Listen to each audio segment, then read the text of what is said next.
Hi, welcome to EPG Pathshala Spanish.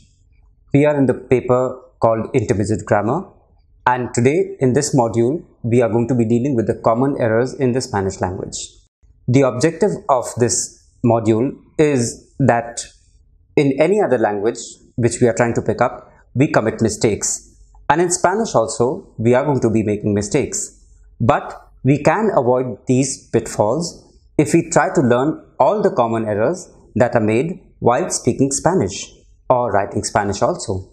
So let us have a look at all these common errors. The first thing that we should be careful about is the capitalization in Spanish. Spanish and English capitalizations are very different. It is much less common in Spanish. So the capitalization is very much less common in Spanish. Many words that must be capitalized in English cannot be in Spanish. So the words that are capitalized in English are not capitalized in Spanish. So go through the following to make sure that you're not over capitalizing your Spanish. You have a list of words, you are supposed to learn them up and understand that you should not make capitals in these in Spanish which are capital in English. 1. The first person singular subject. Pronouns do not take capital letters. So I repeat, the first person singular subject pronouns. The first person singular subject pronouns do not take capital letters. For example, he said, I love you. In Spanish would be dijo, yo te amo. So the I is not necessarily in capital letters. It is not in capital letters, never. Yo te amo. Right? So the yo always comes in minusculas, in small. And the I in English always comes in capital. I eat, I love, I walk, I talk. Yo como, yo amo, yo hablo. The second thing that has to be kept in mind are the days of the weeks, the months of the year, etc. So we have Monday, Tuesday, Wednesday. In Spanish, it is lunes without capitalization, martes without capitalization, miércoles without capitalization, etc. We also have things like January, February, March, enero, febrero, marzo, like E small, F of febrero small, marzo M small. All these are in small letters. The titles. We can only capitalize the first word and proper names if any. So for example, the general in his labyrinth, which is a very important book, El General en su laberinto. The general in his labyrinth, El General en su laberinto. Like water for chocolate, which is a very important movie, Como agua para chocolate. So the English has water with capital and chocolate with capital. In Spanish, this only como with the capital, otherwise it is como agua para chocolate. Fourthly, the languages. For example, Spanish, Russian, English, French, Espanol, Inglés, Ruso, Francés. All these are capitals in English, but in Spanish they are minusculas. Fifth are the nationalities, right? So when I say I'm Indian, I will say soy indio without the capitalization. Soy indio. He has a Spanish flag. Tiene una bandera española. She met a French person. Encontró un francés. French in Spanish is francés without the mayúsculas. Española is Spanish but without the mayúsculas, and indio is Indian but without the mayúsculas. Clear? Now the sixth one that has to be kept in mind is religion. The names of most religions, their adjectives and their adherents, proper nouns, are not capitalized in Spanish. So names of religions, adjectives and their adherents, proper nouns, are not capitalized in Spanish. Hinduism, el hinduismo. Note that there is an exception. When Islam is used as an adjective, it is written with a capital in the beginning. So for example, Islam, el Islam with a capital Islam. but this is the only exception. Now, let us move on to another set of rules which are called the false cognates. There are many words that have the same roots in the Romance languages and in English. However, there are also a great many falsos amigos or false cognates which look similar but are in fact very different. This is one of the biggest pitfalls for students of Spanish. Actual versus actual. So, for example, we say actual means current or present. El presidente actual vive en Madrid. The current president lives in Madrid. El presidente actual vive en Madrid. Or the second example is actualmente, which means currently or present or now. Actual means verdadero or efectivo. So be very careful of what is the meaning that you are wanting to communicate. Actual, which is current or present, or actualmente, which is currently, at present or now. And actual means verdadero or efectivo also. Arena versus arena. Arena means sand and arena means amphitheatro, redondel, plaza. So be very careful of which arena you are talking about. The arena which means sand or amphitheatro, redondel or plaza. Right? Complexion versus complexion. Complexion with an accent refers to one's constitution, a makeup, the temperament or a physical build. Complexion, la tez, el cutis o la piel. Another one which is the falso amigo is called the difference between discutir versus discuss. Discutir is stronger than discuss, more like debate or more in the terms of an argument or argue. Discuss is hablar de or tratar de or comentar. So discutir is a very strong argument or a debate, and discuss is hablar, tratar de, comentar. So be very careful when you're talking about this. Educación versus education is also a falso amigo. Educación has a broader meaning than education. The Spanish world's best translation is upbringing, which includes both school education as well as what a child learns at home. So upbringing is the educación. Education is best translated by formación o enseñanza. So the education is formación académica or enseñanza académica. Another big mistake that students make, which is a falso amigo, is embarazada versus embarrassed. Embarazada means pregnant. It can also be a noun. Una embarazada, a pregnant woman, an expectant mother. Embarrassed is avergonzado, molesto or incómodo. So be very careful. Estoy embarazado or embarazada means that you're pregnant, right? And if you're talking about you're ashamed or embarrassed, then you say avergonzado, molesto or incómodo. Familiar versus familiar.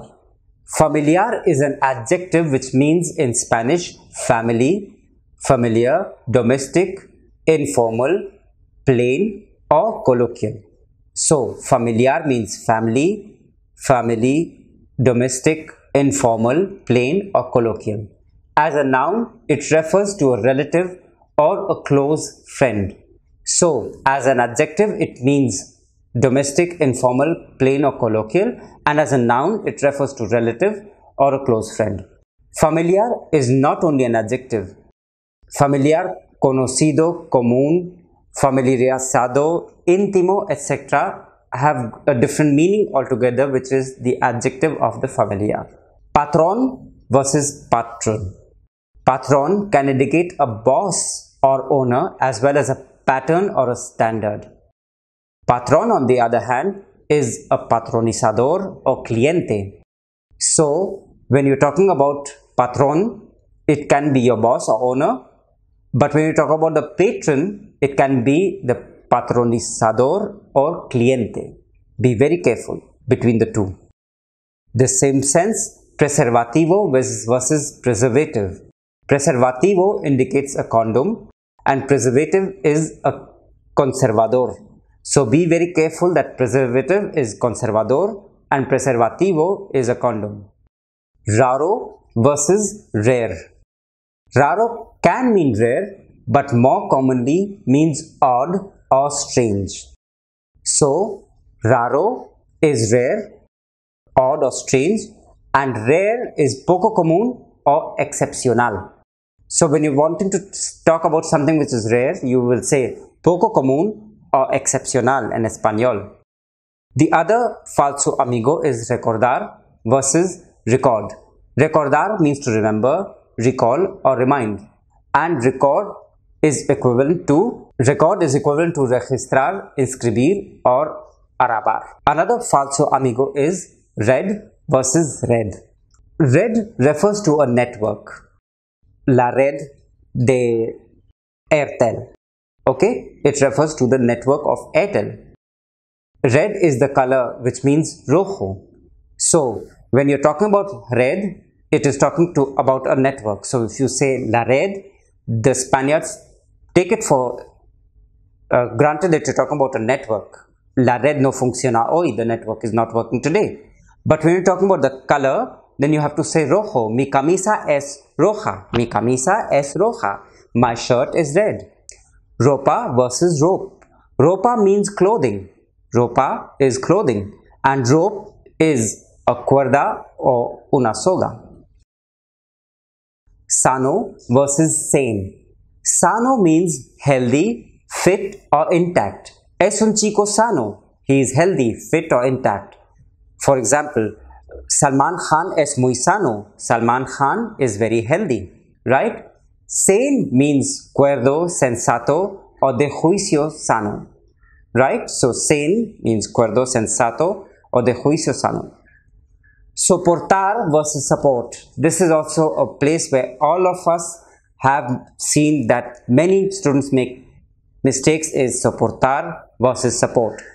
Soportar means to bear, to carry, to support, to hold up or to withstand. Soportar means to bear, to carry, to support, to hold up or to withstand. No lo soporto, which means I cannot tolerate it. And support means apoyar. It is a verb. When we are talking about the genders also, there are many falsos amigos. In general, Spanish nouns that end in O are masculine and those that are ending in an A are feminine. This is a rule, but there are some exceptions to this rule also. Masculine nouns that end in A and feminine nouns that end in O, we are giving a list in the e-text. Please take a printout of that list and remember it by heart. So, for example, we have el aroma, which is aroma or scent, but aroma, even though it is ending in A, is el aroma. La disco, so disco ends in O, but it is la disco, and disco means the disco. El Canada, which is Canada, even though Canada is ending in A, the article to be used is el. La photo, photograph, even though photo ends with O, it is always feminine, la photo. Clima, for example, ends in A, but like the others, it is el clima or climate, right? La mano, the hand. Mano ends in O, but it is la mano, always feminine, la mano. El cometa, the comet. It is also ending in A, el cometa, but it is never la cometa, it is always el cometa. When you talk about a motorcycle, la moto, even though it is O, even then it is la moto. El cura, even though it is ending with A, it means the priest and it is el cura. La radio also is another example where radio ends with O, but it is always la radio. Other examples that we're going to be talking about is, for example, el idioma, the language. Idioma is ending with A, but it is always el idioma. El mapa, which is the map, is always el mapa. El morphema, which is morpheme, is always el morphema. El panorama, which is panorama, is always el panorama. El planeta, which is planet, is always el planeta. El poema, which is poem, is always el poema. El problema, which is a problem, is always el problema. El programa also in the same sense is program, but it is always el programa. El síntoma, which is a symptom, is always el síntoma. El sistema, which is a system, is always el sistema. Other examples are el diagrama, or the diagram or outline, which is always el diagrama. El dilemma, which is dilemma, is always el dilemma. El diploma, which is a diploma, is always el diploma. So, el diploma en español. El drama, which is drama, is always el drama, not la drama ever. El dia, which is day, it is always el dia, even though it is ending in a. So, el dia. El enigma, which is enigma, is always el enigma. El esquema, which is outline, is always el esquema. And continuing with the same list, we can say el fantasma, which is ghost, el fantasma. So we see that the list is quite long. We also have el sofa, which is sofa, it is always el sofa. El tanga, which is thong or G-string, is always el tanga. El telegrama, which is always telegrama, el telegrama is telegram. El teorema, which is theorem, is always el teorema. El tema, which is theme, is always el tema. El tranvía also in the same sense is the streetcar, but it always el tranvía. El trauma also in the same sense is trauma, but el trauma, it remains el trauma. Now let us go to verbs which are different and have different meanings in Spanish. The first verb that we would like to discuss today is saber versus conocer.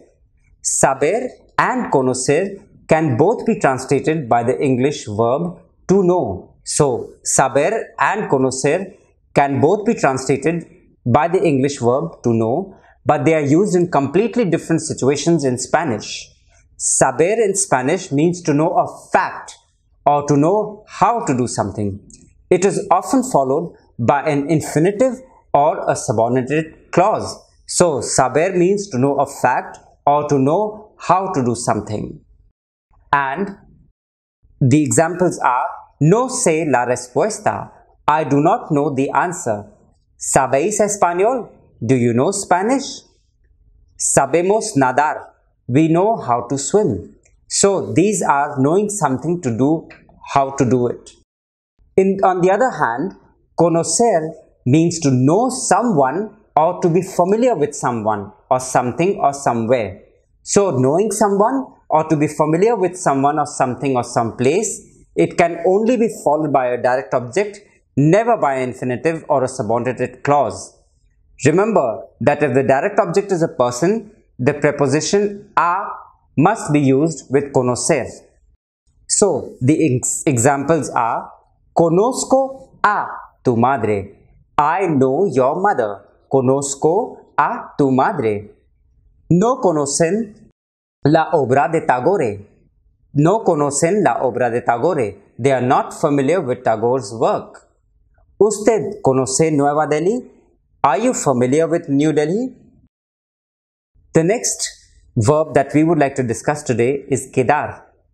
The use of the word kedar or the verb kedar can be very confusing and can be difficult to use and understand. One of the most common uses of kedar is to arrange to meet. It is used when we plan to meet people. Where can we meet? ¿Dónde podemos quedar? So, quedar is for arranging to meet. ¿Dónde podemos quedar? Quedar also means to come to an agreement. This is normally used when two people discuss something and then come to an agreement. So, if you just want to ask something or someone, do you agree? You would say, ¿Estás de acuerdo? They all agreed not to tell you anything. Quedaron en no decirte nada. They agreed not to tell you anything is quedaron en no decirte nada. We also use quedar to speak about the effects or result of something after something has happened, and it is similar to become, to end up, or to be left. María became pregnant. María se quedó embarazada. María se quedó embarazada. Quedar can also mean to stay or to remain. He is going to stay at home tonight. Él va a quedar en casa esta noche. Él va a quedar en casa esta noche. Quedar can also mean to have left and also to have left over. There is no tea left. No quédate. Note that there are many other uses of the verb quedar. You will learn them in the future modules that we are going to be doing. There are several different Spanish equivalents for the English verb to become, depending upon several factors. Ponerse is followed by an adjective and indicates an involuntary physical or emotional state. Hacerse and llegar, hacer, are followed by a noun or adjective, and there are several different Spanish equivalents for the English verb to become, depending upon several factors. Ponerse is followed by an adjective and indicates an involuntary physical or emotional change. Me puse enfermo en Patna. I got sick in Patna. Me puse enfermo en Patna. Volverse is followed by an adjective and indicates a sudden, profound change. Se volvió loco. Se volvió loca. She went crazy or he went crazy. Se volvió loco. Se volvió loca. Hacerse and llegar a ser are followed by a noun or adjective and indicate a change brought about by effort. Me hice ingeniero. I became an engineer. Me hice ingeniero. So, hacerse and llegar a ser are indicating a change brought about by an effort. Me hice ingeniero. Convertirse en and transformarse en are followed by a noun and usually indicate a change to a thing rather than a person. So, when you're talking about a change in a thing or a person rather than a person, then we use the verbs convertirse en and transformarse en. Realize. If you want to say realize in Spanish, you have to say darse cuenta, not realizar. So, realize in Spanish becomes darse cuenta, not realizar. When I went to call you, I realized that I had lost your number. Cuando fui a llamarte, me di cuenta de que había perdido tu número. So, me di cuenta is I realized that. Me di cuenta de que había perdido tu número. Ask and ask for are also two different verbs in Spanish. To ask is preguntar, when you want to know something. And pedir is to ask for, when you want something, like you want to ask her where she lived. Le pregunté dónde vivía. I asked him for a cigarette. Le pedí un cigarro. Le pregunté dónde vivía. I asked her where she lived. Y le pedí un cigarro. I asked him for a cigarette. So, preguntar dónde vivía, you asked where she lived, and pedí un cigarro is you asked for a cigarette. Entradas. Billetes are for travel tickets. We use entradas for ticket to the theater or cinema or espectáculos.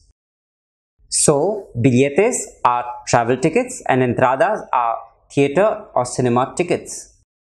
By the way, a showing in the cinema is el pase o la sesión. A performance at the theater is la función. So, for example, is for the tickets is there aren't any tickets left for the 8 o'clock showing. No quedan entradas para el pase de las 8. No quedan entradas para el pase de las 8. When you want to talk about your oldest or your youngest brother, you have to use mayor or menor. My oldest brother lives in Paris. Mi hermano mayor vive en París. Mi hermano mayor vive en París. Diane is my youngest daughter. Diana is my youngest daughter. Diane es mi hija menor.